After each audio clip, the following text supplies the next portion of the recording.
Good Wednesday morning. Hi, everyone. All right. So, couple things that we're going to talk about on the menu today. A little bit about grounding, a little bit about the wave particle duality of life, and a little bit of quantum physics because I just love mixing in the science with the spiritual, with the, uh, mind, matrix and all of the transformational things that are so interesting to me. Anyways, so a couple housekeeping things, I guess I can start out with saying is that office hours are going to be changing very, very soon. So again, I am moving away from uh, the corporate 9 to 5 Monday through Friday job. So my business hours are going to be changing a little bit. So what that means as far as the Wednesday lives, I am considering changing those to later in the day. So more people can hop on. I know we all lead very busy lives, and not everybody's able to make it at 9 a.m. Central Time on a Wednesday. So we may be shifting that to maybe I'm thinking like 4:35 ish on Wednesdays Central Time, and that's PM, not AM. So don't freak out about that. And the other housekeeping thing that I was going to talk about is this Saturday is the last weekend healing day. So I am going to still be doing free healing day events every month. It's just going to change on the day, likely going to be on a Thursday in the evening times. So that just something to be aware of, things that are coming up. I will let you know all of the changes in schedule well in advance. Well, I say well in advance, but it's like next week that this is changing. But just something to be mindful of, to look out for. I will send an email and also post it in here. So, that being said, let's talk about the Monday message. So, part of the Monday message, we're talking about grounding. And so, every intention that you set at the beginning of the week, in the morning, is essentially telling the universe and your outside 3D reality of how you want things to go, right? We want to always start off our weeks by reminding you of something very simple, like very powerful, but the way that you begin your week is going to set the tone for the rest of the week, everything that follows. So most of us, when we're starting out the week on a Monday or, Sunday, depending on, how you want to look at your calendar, but most people look at Monday as like we're going back to work, or we're getting into the daily grind again. So we already kind of put ourselves in this kind of fight or flight, like this overthinking and rushing and anxiety, like especially like Monday blues is a thing. Like Monday blues is a very big thing, and you start to feel that like Sunday, midway through Sunday. And a lot of people that are in the corporate world feel this. This also can be for coaches too, like people that are entrepreneurs, because they typically will have a schedule that their weekends are free. And I say typically, but their weekends are free, and then they start all like the coaching and the work and putting out content and all that stuff. Like it starts on that Monday. So as you begin in that energy of like, oh my gosh, I have like so many things I got to do, and you start to like work yourself up, you begin in this energy of chasing. Like this whole week becomes about chasing. Like you're chasing time, you're chasing validation, you're chasing, a rest on, the next weekend that comes. You're chasing, like you have everything looking ahead at your week, and your schedule might be booked up. Like this is something that I very much had to look at. Um, Kitty is here. He heard me talking, and y'all don't ever get to see my cat. You just see him because he comes and he cuddles next to my leg, but there he is, and he looks so annoyed right now. Look at his eyes. My gosh. But he comes and cuddles with me as I'm talking because I'm giving off energy as I'm talking. So um, that's him. His name is Sherman. Anyways, but yeah, we're chasing, and what this does in this kind of chasing energy is like we're setting like this goalpost. Like I just got to get to the next weekend. I just got to get to this. I just got to get to this goal, or I just got to get to this, and then everything's going to be great. And so what happens is you create this like goal post or this goal sign or whatever you want to call it, like this thing that's going to happen. It's like kind of it's in your mind, your subconscious, you're doing like an if then statement. Like if I get to this, then this will happen, right? And we constantly do like life like that. Like we constantly are doing an if then statement inside of our head, inside of our mind, and then we change it. Like we never actually get to that, or we'll get there, but we don't acknowledge that we got there, and then we chase something else. This is exactly the reason why. And again, this is something that I had to come to terms with. I had to deal with myself. Like, I was always changing the goal. I was always changing. Like, there was never a celebration when I got there. It was always like this thing, next thing, to do. I got to do this and that and that. My schedule, like it's actually a trauma response, and people don't actually realize this, but it's a trauma response to constantly be busy and doing. So I'll let that sink in. You will set up your day to where you're constantly rushing, overthinking, doing the next thing. And it's a trauma response so that you do not have to like feel something. You're avoiding, like you're numbing out in a sense. Like there is something that you are not wanting to see, not wanting to feel, because feelings are hard, right? Like we want to stuff our feelings. We don't want to feel the bad shit, or I say bad, but that's all in um you know it depends on the person what bad is, right? But it's because we don't want to feel the hard feelings.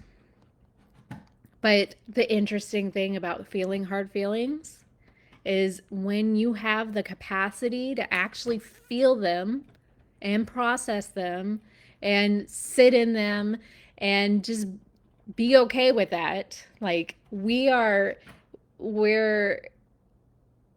enhancing our range of things that we can feel, of emotions that we can feel.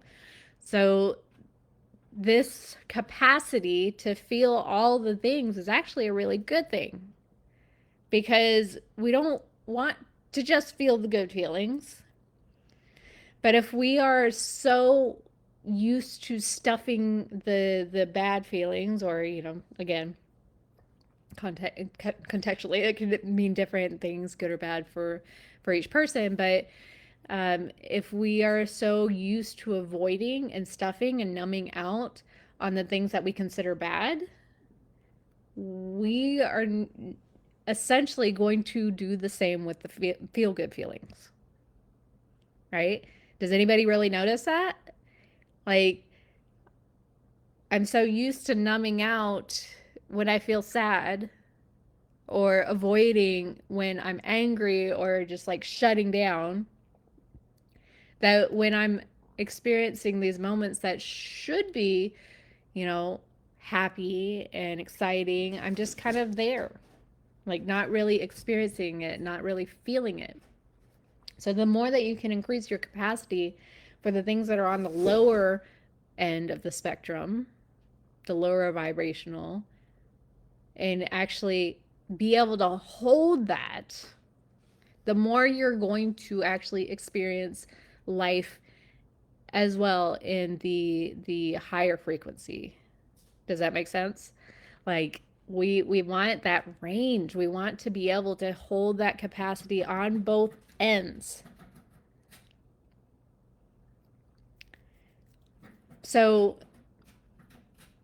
you don't create, going back to like the chasing thing, we're not going to create our best life by chasing, right? Because we're never going to be able to sit with the happiness of meeting a goal. We're never going to be able to really fully enjoy it.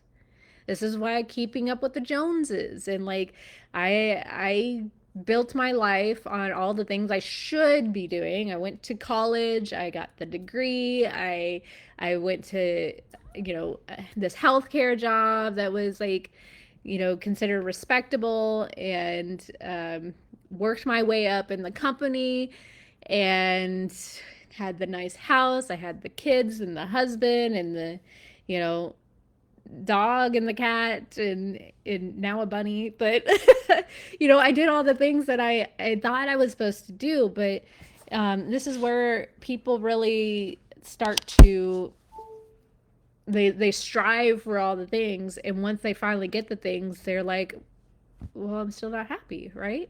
Like they don't feel like they've arrived at this thing that they always thought that they wanted. And most of that is because it's what somebody else told them that they wanted, right? It's not what they actually wanted. When we get down to like the root cause of things, like what people like their soul actually wants is not money. It has nothing to do with money. It's more about belonging and freedom and joy and excitement and connections with people and laughing, right? Like these are all things that the soul really, really loves and really, really wants.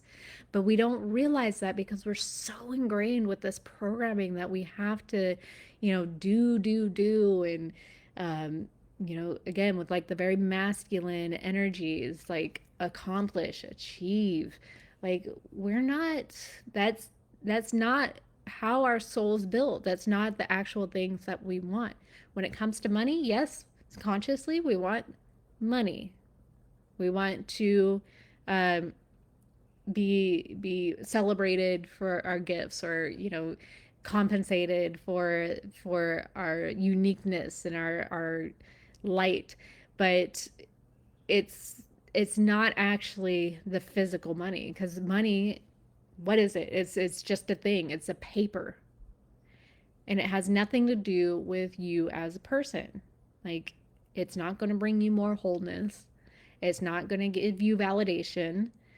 For some people, they feel very superior by having a lot of money, but they're always lacking something, right?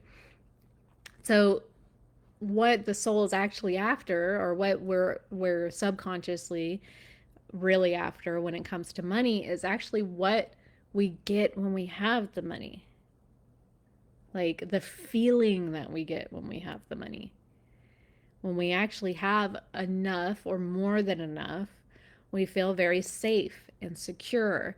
We feel like we can, you know, a lot from what I come from is like I want to share the money. I want to treat my friends and take them out and have fun with them. And um, I use a lot of my money to not only reinvest in myself and my personal development, but I also like to take my girls out for little things that they get to do, and put it into the business in ways that I get to bring more people together and sharpen both my skills, and also um, you know put it into like certain, I want to say like systems, but not systems in a way, but it's I'm reinvesting it in a way that it allows me to give back to others,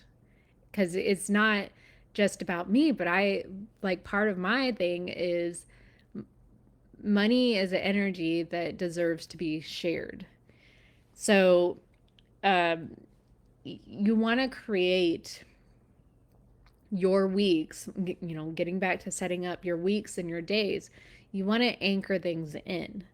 So before each day, I really, really like to, before I like get into doing all the things that I have planned for the day, is to actually really just like, I like to meditate at least for like 5, 10, 15 minutes. Like it really doesn't have to be like a long time, but I like to sit with myself and take a pause. And I'll put my hand on my heart. I'll take, deep breaths and really bring myself back into my body. And you want to remind yourself, like, I am safe to be. I'm safe to be who I am in this moment right now because I am perfect the way that I am now. And tell yourself, like, I don't need to earn this breath. I don't need to prove my worth. I am already enough right here, right now. And this will calm your nervous system. So we're actually not going into that fight or flight, that sympathetic state where we're, already like on this, oh, not awareness, but like where we're constantly scanning, right? Like we're scanning the room for threats. We actually, by doing this, especially in the mornings, especially at the beginning of the week, we're calming our nervous system. We're opening our energy field, and we stop chasing. We're coming back home to us. When we stop chasing and we get back into our bodies and we calm our nervous system, life around us starts changing. Our perspective changes. Things start, coming to you, chasing you. Like they're magnetically being pulled to you. And what happens is when we're so focused on a thing or a goal, or we have to get there, or we're chasing, like what we end up doing is push it further away from us because like we're holding on to it, gripping, like, oh my gosh, it has to happen in this exact certain way, in this exact turn, events, ABCD, right? Like it needs to happen like this. And when it doesn't, it's because we're gripping so tight that it dissolves, right in front of us. Like think about, one of my mentors, she likes to say, think about like a bunny, like chasing a bunny. Like you're outside, you see a little bunny, and you want to attract that bunny, right? And so you got to take, and this is like your subconscious, this is very much like your subconscious, your inner child too. Like with the work, it takes some little tiny steps at first for it to feel comfortable, because right now it's just so ingrained in the fight or flight response that it's just like everything's a threat. So when you're coming at a bunny, like maybe day one you see the bunny and you might put like a little bit of food out and then just like leave it alone, step back, like let it come to the food, like you're far off, not even anywhere close. And then the next day you come up and you leave some food, and then you don't back off quite as much, but you're still kind of backed away. And then the next day you bring some more food, and then you're a little bit closer, and then a little bit closer and a little bit closer, and then eventually you have the bunny eating out of your hand, right? Like this is how your subconscious works. It needs to feel safe in order to do the healing work. We cannot do any work, any change work, any healing work from a fight or flight response. It just does not happen. It does not stick. So when you're in the parasympathetic, the rest and digest state, you are allowing like your body, your subconscious mind, and your body, because your body is part of your subconscious mind, allows itself to relax, to be open. And so that's when real, true change and transformation starts to happen. So, zooming out, we're going to zoom out to a bigger picture because you're not just a body. You're not just a body that's running errands and doing things and answering emails, but you're also energy. So, this is the biggest thing why I work with everything. I am a firm believer we have to tackle the mind, the body, physical body, the energy body, the spiritual body. These are all things that are part of our full being. And you cannot exclude any one of them. Like they all have to be in alignment and congruence. So in quantum physics, we talk about wave particle duality. Like everything, including you, is both a wave of infinite possibility and a particle. It's something tangible and real, but the key is what you focus on collapses that wave into form. Now, if we're only focusing on money because there is lack, we will continue to create lack. We will continue to create scarcity. If you're focusing on that fear and limitation, on everything that can go wrong, you're collapsing into that timeline.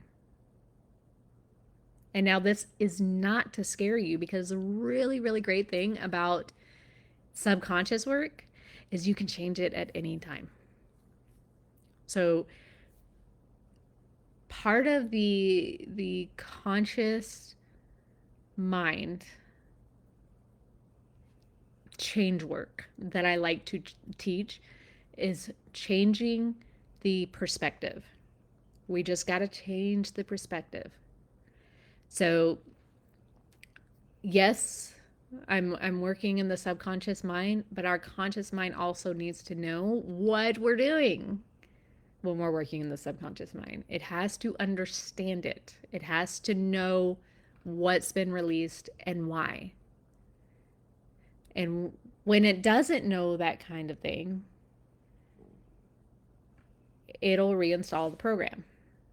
You'll do the things and feel really good right after the subconscious work. Like if you've ever had just like a session of breath work or hypnosis or whatever, like you'll feel really good, but then you start to go back into old habits. Same thing with like diets and stuff. Like you feel really good for a certain amount of time and then you get back to old behaviors. So this is why we have to get everything on board together in alignment with each other. So when you focus, when you start that conscious mind work, the homework, and you focus on possibility and trust and alignment, you start to collapse things into a completely different outcome. And it's so funny because like we think that we have to do all the things. We have to do spirituality. We have to do the meditations. We have to, checklist, mark, right?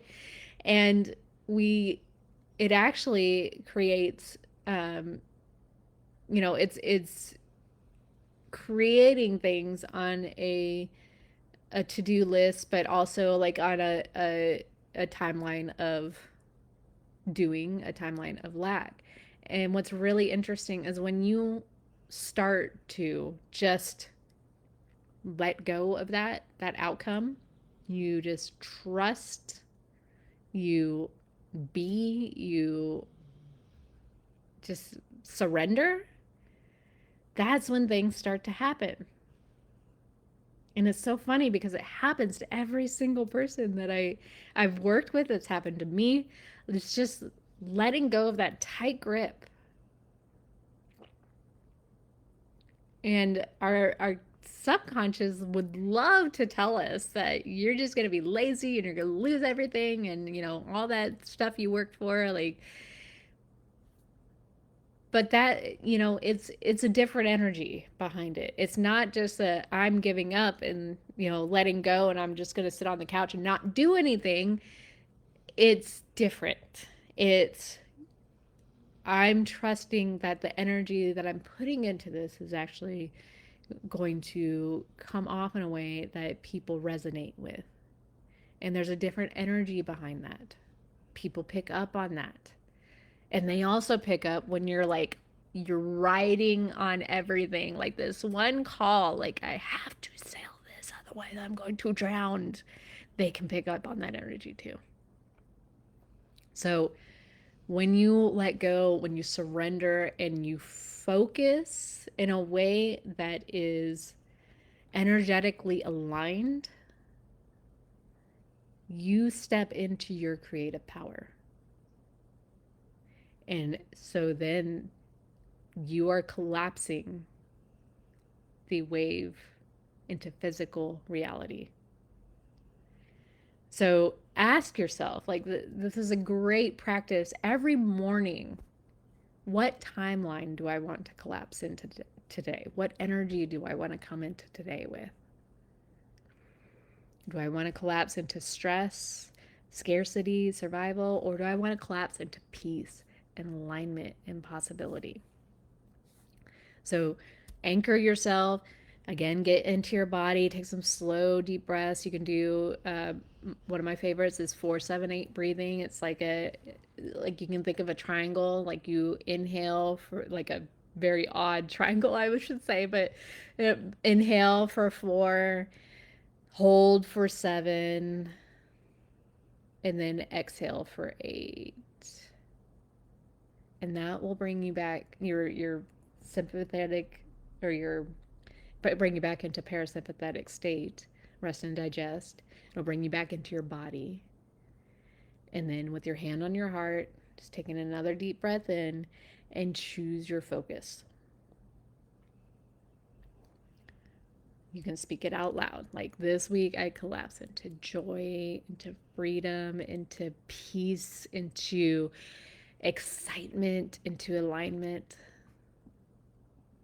And because you're both the wave and the particle, both infinite potential and grounded reality, when you consciously choose how to begin your week and how to begin each day, you magnetize everything that matches it. Like, take the pause, anchor your heart, decide what timeline you're choosing to live in. So I hope that is helpful for you. I hope that speaks to you. Again, we're so used to the busy doing. So that said, again, Saturday is the last weekend day that I'm doing the healing class, the free healing class, and that is a little bit of a mixture of all of the things that I love to do for subconscious and healing work. That is energy, that is breath work, that is a little bit of hypnosis mixed in. So this is something that I do for the community. And if you have not been, definitely come. If you've been to one, invite somebody else to experience the transformations, because again, it's something that I love to do, and I love to share it with the world. I just think everybody deserves to feel this kind of euphoria and experience this level of transformation, all with your breath. Breath is free, right? So that is going to be Saturday at 4 p.m. Central Time. I hope you all can join me. I will be sharing the link in the chat so that you can register. That said, I think that's all I got. So I appreciate you guys, and I love you all. Thank you for being in my community, and I really hope to see you this weekend. Bye now.